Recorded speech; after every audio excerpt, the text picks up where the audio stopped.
নমস্কার, কেমন আছেন সবাই? আজকে রেসিপি বানানোর সাথে সাথে আপনাদের সঙ্গে একটু গল্পও করতে এলাম, মনটাকে ফ্রেশ করার জন্য।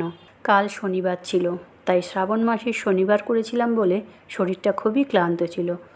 তার মধ্যে সকাল থেকে উঠে সন্ধে অবধি অনেক কাজই করলাম, তাই হাঁপিয়ে গেছি বলে আজকে আর রান্না করার মুডে ছিলাম না। তাই কালকের ময়দা মাখা ছিল, ভাবলাম বড় ছেলে ছোট ছেলে তো খাবে না, কারণ বড় ছেলে ছোলা ভটুরে খেয়েছে, ছোট ছেলে এনেছে চিকেন চাউমিন। ডিমটার মধ্যে একটু লবণ আর গোলমরিচ দিয়ে গুলে নিলাম। তাই কর্তা গিন্নি কী খাবো এই কথা ভেবে ময়দাটা বের করে তাই দুজনের জন্য দুটো এগরোল করা শুরু করলাম। ডিম দিয়ে রুটিটা ভাজার পর তার উপর দিয়ে দিলাম পেঁয়াজ কুচি, শসা কুচি, কাঁচা লঙ্কা কুচি, টমেটো সস। দিল্লিতে কিন্তু বৃষ্টি শুরু হয়ে গেছে, কিন্তু গরম কমেনি, গরম প্রচণ্ড। তাই ক্লান্ত হয়ে যায়, সারাদিনের কাজে আর পারি না। দুজনের জন্য দুটো এগরোল বানানো কমপ্লিট। এখন তাই খাবার পালা বন্ধুরা। রেসিপিটা শেষ হয়ে গেল, কিন্তু গল্প শেষ হয়নি। তাই আবার দেখা হবে নতুন রেসিপির সঙ্গে, নতুন কোনো গল্প নিয়ে।